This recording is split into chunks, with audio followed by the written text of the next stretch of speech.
wabarakatuh. Masih bersama saya Mas Agus ya. Di chapter kali ini saya akan membahas tentang pinjaman online. Apa itu pinjaman online? Ya, pinjaman online adalah pinjaman yang nggak ada akad di situ. Artinya kita nggak pernah tanda tangan, apalagi tanda tangan fidusia. Ya, kita kembali lagi ke chapter sebelumnya. Bagaimana sih hukumnya? Hukumnya nggak ada hukumnya, karena ini sifatnya hutang-hutang biasa gitu loh.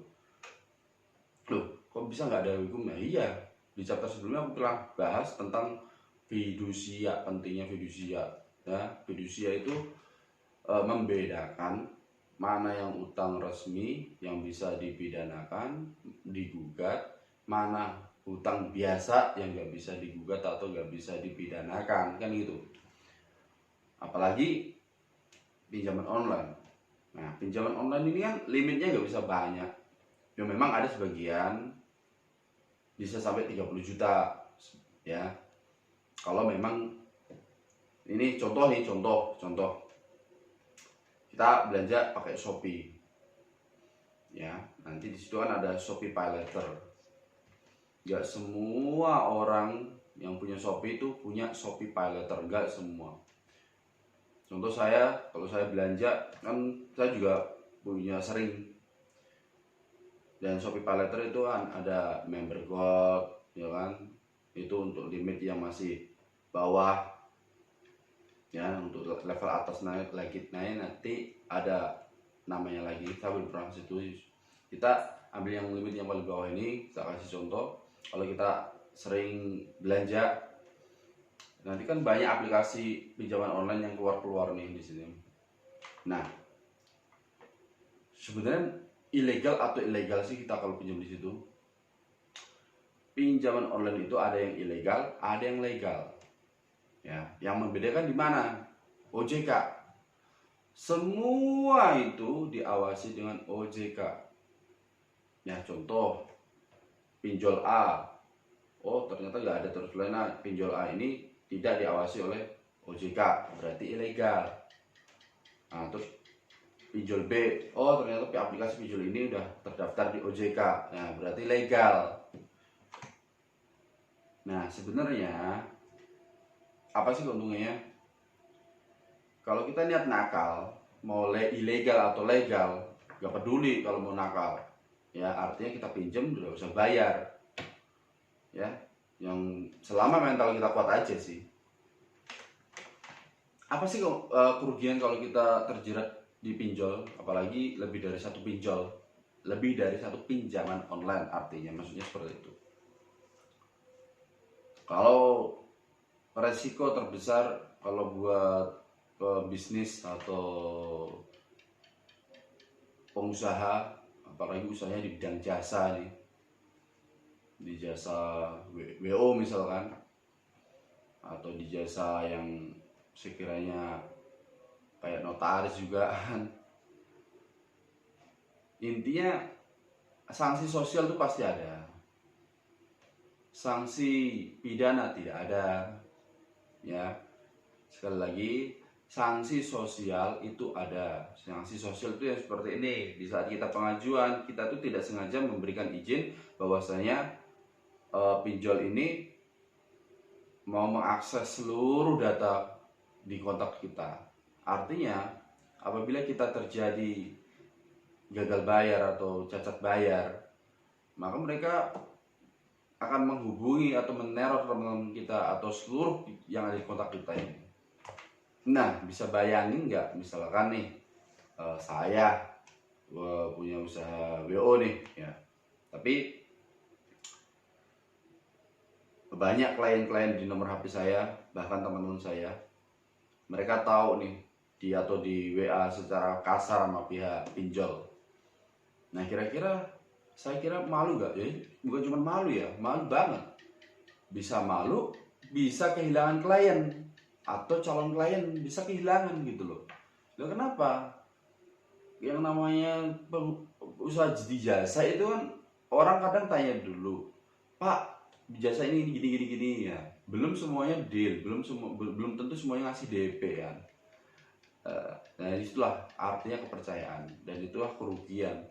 uangnya nggak seberapa, kerugiannya luar biasa. Jadi kalau bisa saya sarankan, khususnya bagi para pengusaha ya atau usahawan, udahlah nggak usah iseng-iseng main pinjol-pinjolan segala.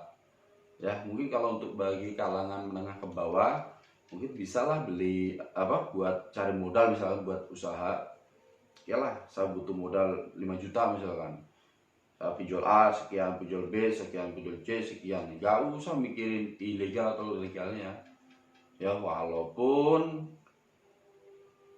ya memang nggak usah dipikirin legal-legalnya, intinya kan kita yang diuntungkan ya, kita yang pinjam kita yang diuntungkan, bukan kok kita rugi. Memang masalah bayar kalau kita niatnya baik, kita mau bayar ke pinjol ya memang bayar ya, biar bagaimanapun hutang di urusan utang piutang kan harus dibayar kan, apalagi di Islam kan hukumnya kan sampai akhirat, nggak cuma di dunia. Nah terus gimana kalau kita didatang debt collector? Ya datang debt collector biasa aja.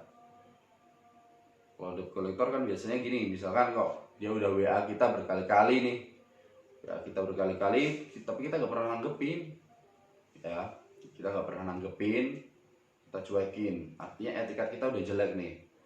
Nah dia akan mengutus untuk seorang kolektor penagih atau jasa penagihan.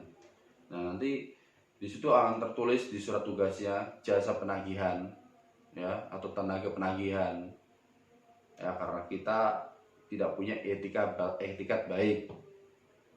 Nah itu tidak memungkinkan mereka kan ke rumah ya kita tanggepin aja bener ya. Kalau memang kita memang etikatnya bayar ya kita nego, istilah negosiasi itu ada. Contoh misalkan kalau kita utang 1,5 ya, sama bunga-bunganya 1,8 misalkan, yaudah kita nego, aku nego 1 juta aja deh, itulah.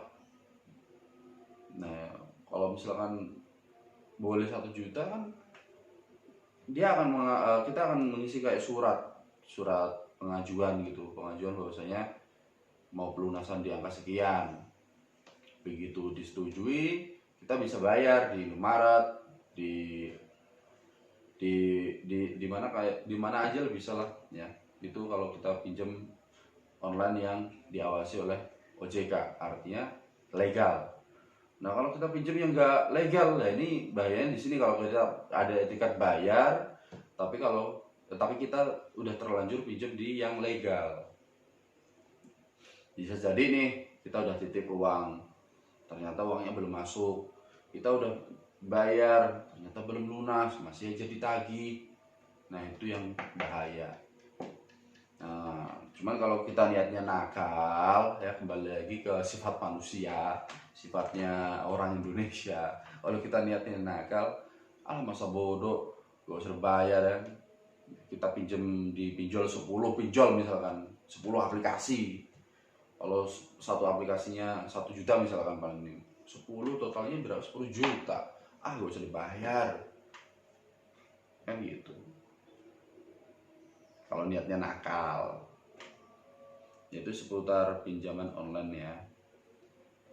Di chapter sebelumnya saya udah tegaskan bahwasanya pinjaman yang tidak ada fidusianya itu adalah pinjaman biasa, artinya utang piutang biasa. Ya, tidak ada badan hukumnya, tidak ada pidananya. Jadi buat anda yang merasa takut, yang masih gak tahu yang ini, gak usah takut. Ya, gak akan ada istilah pidana, itu gak akan.